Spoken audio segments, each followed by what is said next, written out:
السلام عليكم ورحمة الله وبركاته. بسم الله الرحمن الرحيم. الحمد لله رب العالمين والعاقبة للمتقين والصلاة والسلام على نبينا محمد وعلى آله وأصحابه أجمعين. أما بعد، ربي زدني علما، رب اشرح لي صدري ويسر لي أمري واحلل عقدة من لساني يفقه قولي. ربي يسر ولا تعسر وتمم بالخير. ওহির পর তালিমুল কোরআন গ্রুপের সম্মানিত শিক্ষার্থী ভাইরা, আজকে আমাদের তালিমুল কোরআনের ক্লাস নং হচ্ছে 14 নং ক্লাস।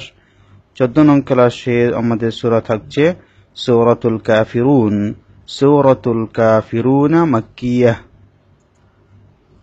এই সূরাটি হচ্ছে মাক্কি সূরা এবং এই সূরার মধ্যে আয়াত রয়েছে 6টি আয়াত। তো এই সূরাটা হচ্ছে সূরাতুল কাফিরুন মাক্কিয়াহ। তো আজকে আমরা এই সূরাটি বানান করে পড়ব। আমি যেভাবে বানান করে দেব আপনারা সেভাবে বানান করে করে শুনবেন, বানান করে করে শিখবেন এবং ক্লাসের মধ্যে সুন্দরভাবে রিডিং শুনিয়ে দিবেন। তো আপনারা যত বেশি বানান করে করে শিখবেন তত বেশি আপনাদের পড়া শুদ্ধতা হবে এবং আপনাদের পড়া সৌন্দর্য বৃদ্ধি পাবে। তো আমি আপনাদের প্রত্যেককে বলবো আপনারা সবাই বানান করে করে পড়বেন এবং ক্লাসের মধ্যে পড়া শোনানোর সময় আপনারা শুধু তেলাওয়াত করে শুনিয়ে দিবেন, বানান করে শোনাতে হবে না।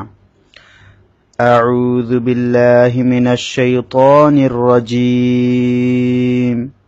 بسم الله الرحمن الرحيم. قل يا أيها الكافرون لا أعبد ما تعبدون ولا أنتم عابدون ما أعبد ولا أنا عابد ما عبدتم ولا أنتم عابدون ما أعبد لكم دينكم ولي دين. قاف لام پیش قل، یا کھڑا زبر یا، قل یا، حمزہ یا زبر ای، یا پیش ইউ, আইয়ু, قل یا আইয়ু। এখানে দেখতে পাচ্ছেন খাড়া জবর ইয়ার মধ্যে খাড়া জবরের পরে লম্বা হামজা এসেছে, সেই কারণে খাড়া জবরের মধ্যে তবে এর হুকুম এক আলিফ টানতে হয়। তো এখানে মধ্যে তবে এর পরে লম্বা হামজা এসেছে, সেই কারণে এখানে 3 আলিফ টানতে হবে। এখানে এটাকে বলবে মধ্যে মুনফাসিল। قل يا আইয়ু, হা লাম জবর হাল, কাফ খাড়া জবর কা, ফা জের ফি, র ওয়াও পেশ রু, নুন জবর না, কাফিরুনা, ওয়াকফ করলে হবে কাফিরুন। قل يا أيها الكافرون। তো আপনারা এভাবে এক একটি শব্দ এক একটি অক্ষর বানান করে করে পড়বেন, যাতে করে আপনাদের বানানগুলি ক্লিয়ার হয়ে যায়, বানানোর মধ্যে যাতে আপনাদের কোনো ত্রুটি না থাকে। قل يا أيها الكافرون। লাম আলিফ জবর লা, হামজা আইন জবর আ, লা আ। এখানে লা জবরের বাম পাশে খালি আলিফ মধ্যতবির পরে লম্বা হামজা এসেছে, সেই কারণে মধ্যতবি এটাকে 3 আলিফ টানতে হবে এবং নামটা হবে মধ্যে মুনফাসিল। লা আ, বা পেশ বু, দাল পেশ দু, লা আ'বুদু। মিম আলিফ জবর মা, তা আইন জবর তা, মা তা, বা পেশ বু, দাল ওয়াও পেশ দু, নুন জবর না, তা'বুদুনা, ওয়াকফ করলে তা'বুদুন। লা আ'বুদু মা তা'বুদুন। এখানে ওয়াকফ করার কারণে ওয়াওটাকে 3 আলিফ টানতে হবে। তো এটাকে বলা হবে মধ্যে আরজি অথবা মধ্যে ওয়াকফিও বলা হয়। অর্থাৎ পেশের বাম পাশে ওয়াসাকিন হচ্ছে মদর হরফ, মদর হরফকে এক আলিফ টানতে হয়।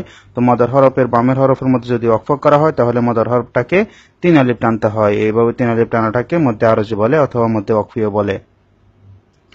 লা আ'বুদু মা তা'বুদুন। ওয়াও জবর ওয়া, লাম আলিফ জবর লা, ওয়ালা।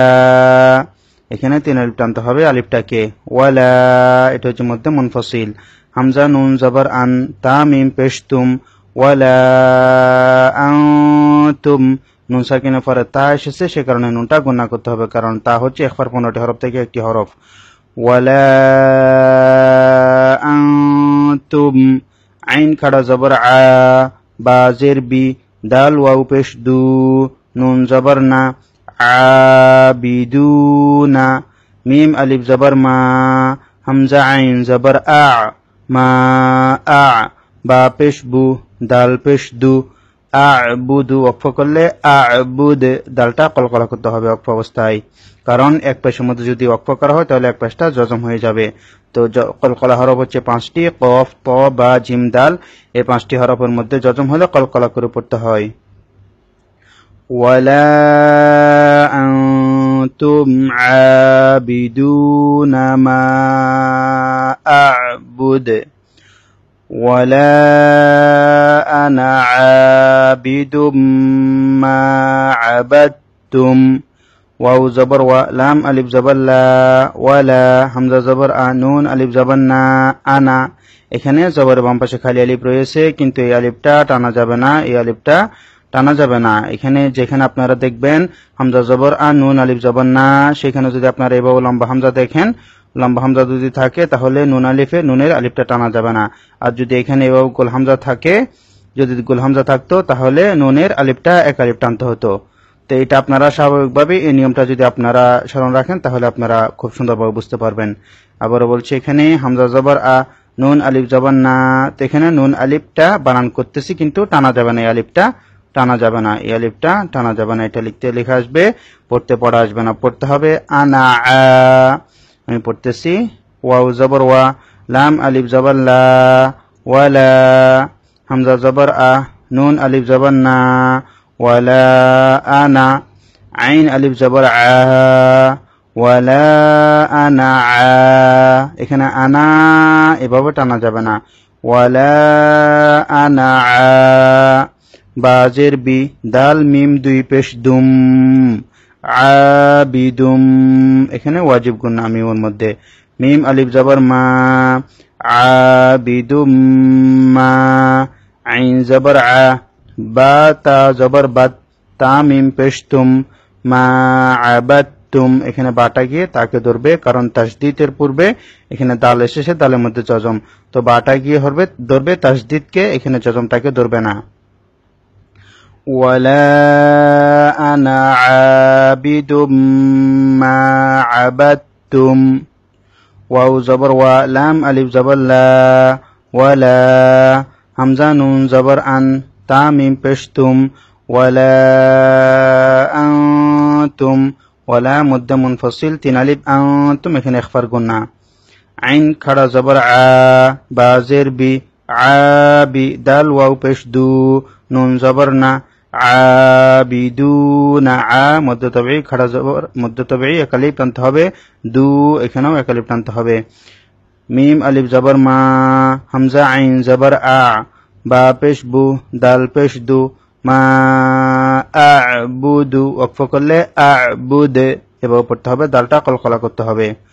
ওয়ালা আনতুম আবিদুনা মা আ'বুদ, লাম জবর লা, কাপ মিম পেশ কুম, লাকুম, দাল ইয়া জের দি, লাকুম দি, নুন পেশ নু, কাপ মিম পেশ কুম, নুকুম, লাকুম দিনুকুম, ওয়াও জবর ওয়া, লাম জের লি, ইয়া জবর ইয়া, ওয়ালিয়া, দাল ইয়া জের দি, নুন জের নি, দিনি, ওয়াকফ করলে দিন, 3 আলিফ টানতে হবে মধ্যে, এটাকে বলা হবে মধ্যে আরজি বা মধ্যে ওয়াকফি।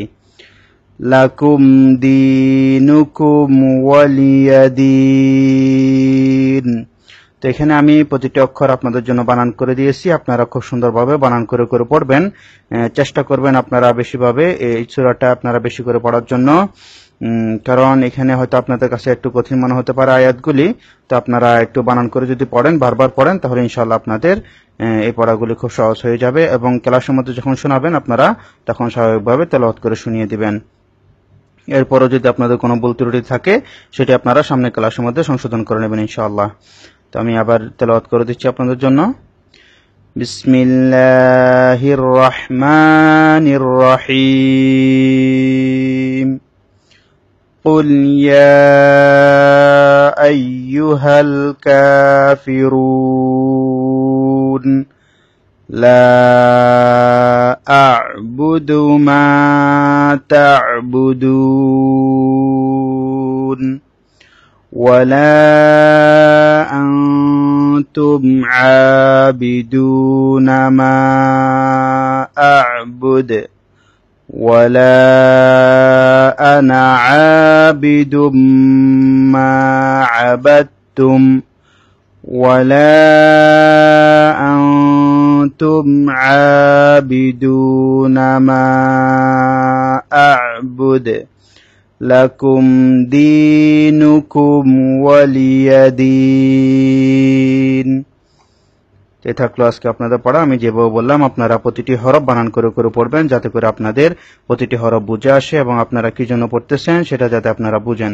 তো আপনারা বানান করে করে ভালোভাবে প্র্যাকটিস করবেন এবং সুন্দরভাবে ক্লাসের মধ্যে মতন পড়ে আপনারা শুনিয়ে দিবেন। তবে আপনাদেরকে আবারও বলছি, আপনারা অবশ্যই প্রতিটি ক্লাসে অন্তত আধা ঘন্টা সময় আপনারা ব্যয় করবেন, যাতে করে প্রতিটি ক্লাস আপনারা ভালোভাবে আয়ত্ত করতে পারেন। আল্লাহ তাআলা আমাদের সবাইকে সময়ের ব্যবস্থা করে দিন। আল্লাহ সুবহানাহু ওয়া তাআলা এই ক্লাসগুলি আমরা যাতে সহি শুদ্ধভাবে তেলাওয়াত করে এবং মুখস্থ করতে পারি, আল্লাহ তাআলা আমাদের সবাইকে সেই তৌফিক দান করেন। আমিন। আসসালামু আলাইকুম ওয়া রাহমাতুল্লাহি ওয়া বারাকাতুহু।